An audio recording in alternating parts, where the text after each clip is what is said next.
Welcome once again. Welcome to Harris Impact International Academy. And now we're going to continue from where we stopped. Now we are looking at negative interactions, and we said negative interactions are those interactions that usually cause harm.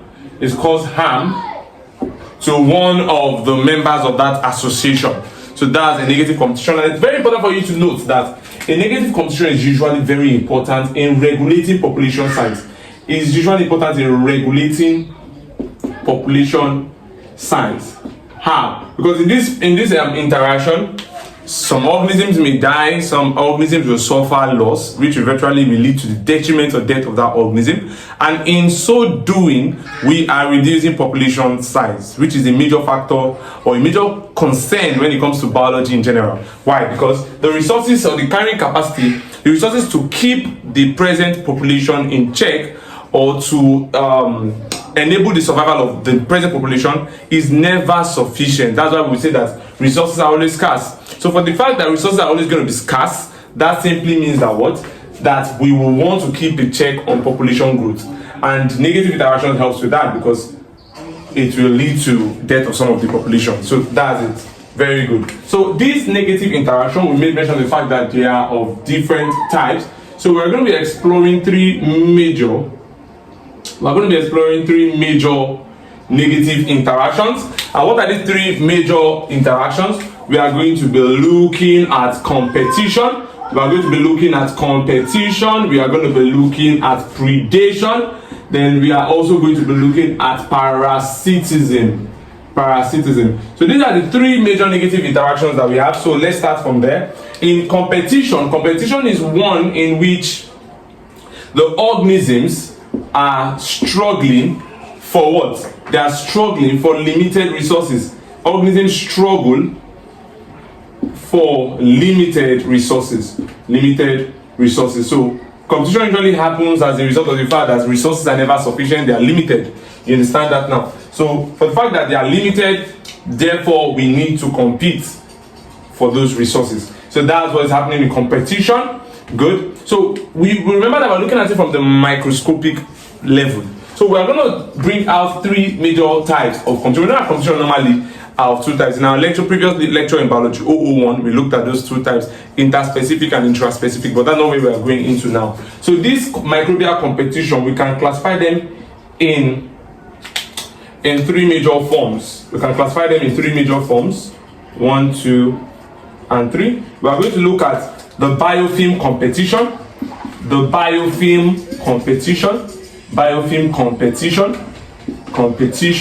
We are also going to look at the what? We are going to look at the interference. The interference competition, very, very important. Interference competition. And then we will now look at the exploitative competition. Yes. So good. When we say exploitative competition, what's happening there? In exploitative competition, one organism is utilizing the scarce resources faster or more effectively than another. Are you getting me now? Look at what we just said now. So in exploitative competition, one organism is utilizing resources. Now when we say resources that we are competing for, all these scarce resources that we are competing for, what are they? We are looking at space, because space is not enough when population is increasing. We are looking at space, we are looking at food, we are looking at oxygen and other things, sunlight in photosensitive organisms or photodependent organisms. Very good. So exploitative competition involves when one organism is utilizing resources faster or more effective. Are you there now? Or more effectively. So that's what is happening in exploitative competition. Very, very simple. There is no issue with this. All right, good. Now, in interference competition per se, before we even go to interference competition, like I said, we should know microscopic examples to demonstrate or portray or to back up the explanations you give whenever you're writing an exam. So in exploitative competition, for example, now that you're lactobacillus, there are certain lactobacillus bacteria, right? These lactobacillus bacteria, they tend to look at something. They tend to utilize materials within their environment faster. I get me now? And the end product of that fast utilization is to result into a decrease in the pH of the environment, which means the environment become acidic. You know, whenever lactobacillus acts, they tend to produce lactic acid. You understand? Whenever they act, they tend to produce lactic acid. So the point there is that lactic acid is an acid, so acidity has to do with low pH. Now this low pH becomes less convenient, let me put it that way, it becomes less convenient for other organisms to grow or survive. Are you there now? So this quick rate or fast rate or effective pace at which lactobacillus will utilize environmental milk or maybe proteins or what they call it, or every other organic compound there to produce acidic substrate, usually reduce pH, and that will now hamper, or we can say it will harm the growth of other organisms, of other organisms in that environment. So that's it for that one. Then when we come to interference competition, so in this one is about the fact that you are utilizing resources faster. So in interference competition now, the organism usually will produce chemicals that will hamper the growth of other organisms in that same environment. For example now, penicillin. You know, the Penicillium notatum is a fungi. This fungi produces penicillin. So it will release penicillin, and when it releases penicillin tends to serve as an antibiotic, meaning that it harms bacteria.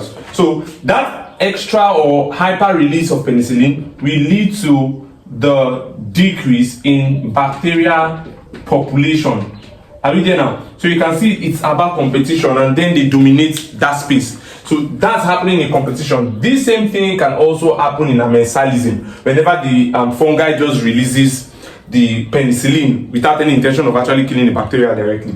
So you see that now, that's that for that. Then in biofilm competition, one organism will produce a biofilm that protects the environment where it establishes itself, so that other organisms will not be able to feed from that region or even attach themselves to that region. So that's what is happening in biofilm competition. We've already seen that when we're discussing plague, right? When we're discussing plague, and we talked about presence of streptococcus on the teeth, and then there will now be further colonization by late colonizers such as actinomyces, right? And your what? And your Veillonella. Very, very key. Now, predation. In predation, now, competition right now, I need you to understand that this competition is a loss. Yeah. And then eventually you will feel that one person benefits in the competition. Yes, there will always be a winner in every competition, but the thing is that both of them would have lost energy. Yes. Both of them will lose energy. So it's a loss kind of competition. Both organisms lost energy. Very good. So in predation here, one organism called the predator either feeds directly on another organism, that we call the prey. Now we are not looking at lion killing a zebra, because this is microbiology. So we are going to be bringing out certain key examples that will help us establish this. So in predation, one organism benefits, the other organism dies. Dies is the key word. So feeds directly. So what are the microscopic organisms that we're going to be using to actually portray the activity of predation? Okay, very good. We have a particular bacteria that we call the hunting bacteria. That bacteria usually hunts other bacteria. It will boil through those bacteria. When it gets into them, it feeds on them internally. That means it starts eating them up from the inside, then it bursts out. And that leads to the death of that particular bacteria. Which bacteria are we talking about here? Is a bad boy. And that bacteria is usually useful in humans. Why? Because it kills harmful bacteria. It usually turns out to kill harmful bacteria. This bacteria is a gram-negative bacteria, and it has flagella that enables it swim fast towards the prey. So it is like the real killer of the bacteria kingdom. So very good. It's a bacteria but kills other bacteria, harmful bacteria. So who is this guy that we're talking about? We are talking about the Bdellovibro bacteriovorus. So this Bdellovibro bacteriovorus is a bacteria that kills other bacteria. So it's a bacteria that kills other bacteria. Are you there now? And I told you that this bacteria is gram positive. It is, sorry, I said gram positive, it is gram negative. It's a gram negative bacteria. Are you there now? It has flagella that enables it to swim fast to approach the bacteria it is trying to kill, usually harmful bacteria. And then what I tell you to do, how does it kill them? It boils into them, it boils into the protoplasm. It will boil into the protoplasm of the what? Of the prey that is the bacteria is trying to kill. And then when it boils into them, it starts feeding, it will feed on their biological molecules. What are the biological molecules I'm talking about here? It will feed on protein that makes up the organism, feed on glucose components, feed on amino acid components. So it just feeds on them from the inside and then bursts out as well. And that kills the bacteria that it fed on or attacked. That is the Bedelovibrio bacteriovirus. Another example that I'll give you here is the protozoan predator. The protozoan predator. This one here is called the bacteria predator. I want to give you a protozoan predator, which a major example is the amoeba. What do? They feed by phagocytosis.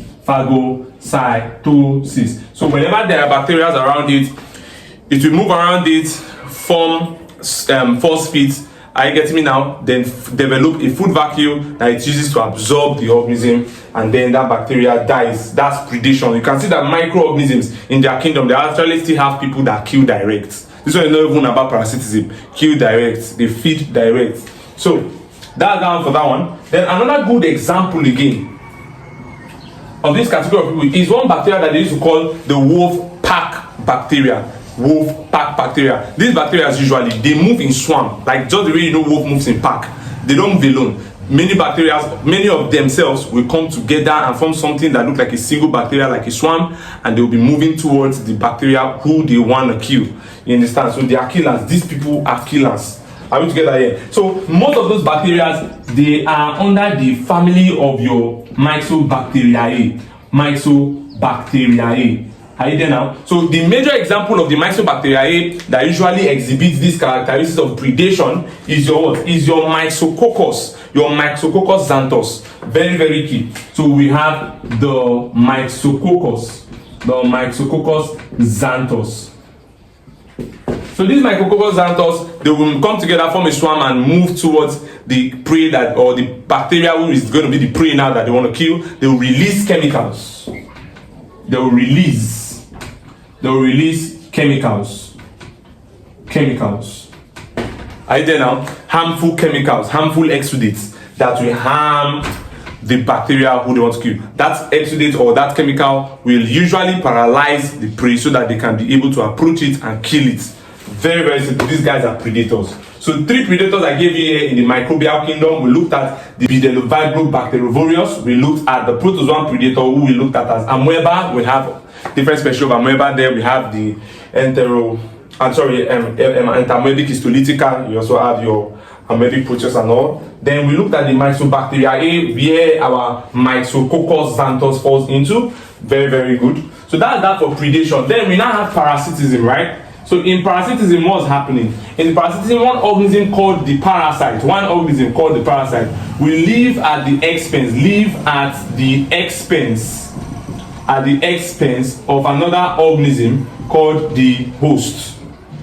So you see now, one organism called parasite is living at the expense of another organism called the host. Eventually, the host will be suffering loss and might eventually die. But this is not direct killing. It's not direct feeding. Are you there now? So you are only taking advantage of that organism for survival. And we know so many of these parasitic associations that exist in real life, right?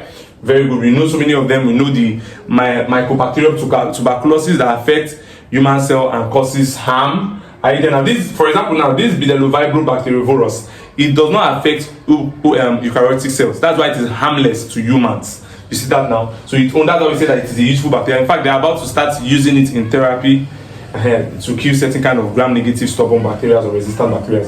But nevertheless, let's come back here. The parasites, they feed on, they harm rather other bacterial cells. Example is your Mycobacterium tuberculosis, your Vibrio cholerae that causes cholera. These are bacterial kind of examples. You have your HIV that will result in AIDS. You have your SARS that will cause your COVID-2, that's your COVID. You understand? For your viral strains. You have your fungi strains, right? We've done all those things in previous lecture on parasitism. That's why I'm not writing them down. It's in our previous lecture. So when you talk about fungi, you'll be talking about the demophytes, which are like your epidemophytons or trichophytons responsible for causing ringworms. And so on, so many like that, right? We have Candida, which is responsible for causing candidiosis, also a fungi example. So all those guys are parasitic. Now, it is under this parasitism that you want to now learn the development of disease. Are you getting me now? The stages of development of disease is under parasitism, because parasitism will not lead to disease. So development, they can ask you in Jupeb, developmental stages of disease, or you can say the stages of disease development.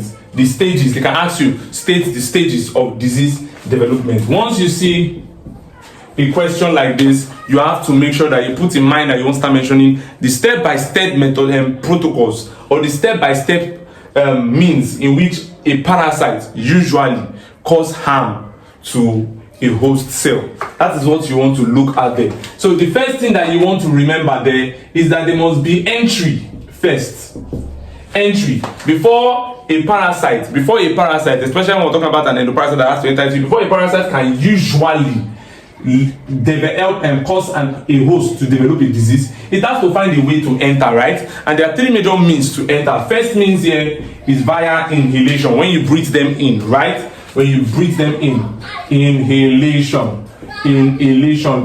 Just for example, you have a flu, like influenza kind of condition. You inhale the parasite and it finds its way to your systemic region. You can also bring it in by ingestion. When you feed on infected food, right? When you feed on infected food, maybe you ate something that has been infected with Enterococcus fecalis.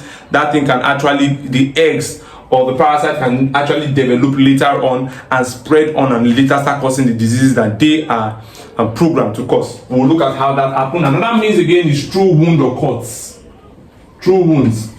Yeah, you understand? Through wounds or cuts. Just like your HIV, whenever that happens, maybe you have a wound that is exposed and then the virus have access to that wound. You can use that means to penetrate into the systemic circulation. And also like your Clostridium tetani or botulinum, all those guys usually find this means to get access into what? Into an individual. So very, very good. So once you look at the entry, once you've been able to deal with the entry of the organism, then you can now talk about the fact that when they enter into these people, the next thing they want to do is adherence. So they want to attach themselves firmly to the surface that they've entered. For instance, now there was a wound and then they've been able to access the wound. The next thing is that they want to stay firm to that wound. I get what I'm saying now. That ability for them to stay firm to that wound is as a result of structures such as what? Such as the pillars. Such as the pillars of the bacteria. If the bacteria, then some organism will release something we call adhesin. Adhesin usually helps in attachment to surfaces. Also the pillars or your adhesin. Then also you can have the spikes in terms of viruses. They usually also use it to attach themselves firmly to the surface. The next thing that the parasite or the organism is going to do is going to do colonization. In colonization now, they tend to start doing what? They tend to start growing, or can I use the word reproducing? They start reproducing. How are they able to reproduce? Because they are utilizing energy source from hosts.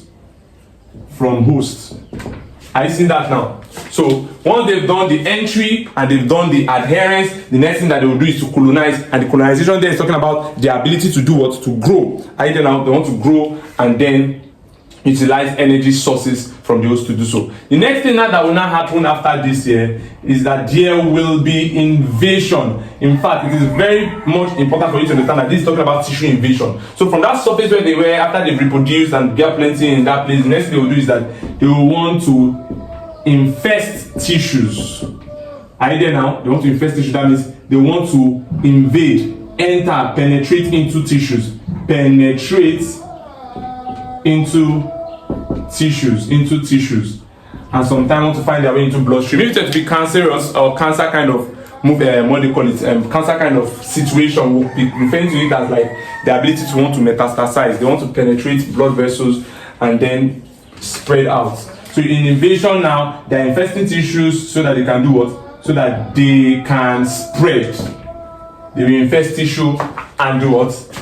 And then they want to spread. The next thing now that they will now do there is that they will be having immune evasion. They'll be trying to escape the host defense system. I get it now. They want to escape the host defense system. What do I mean? You know that whenever a parasite have been able to enter, gain access, they've adhered, right, and they've colonized, grown. If that colonization, they are growing because they know what they will soon face very soon from the immune system. So they have to grow and produce enough first in a sessile mode, like in a mode where they wouldn't be too noticed.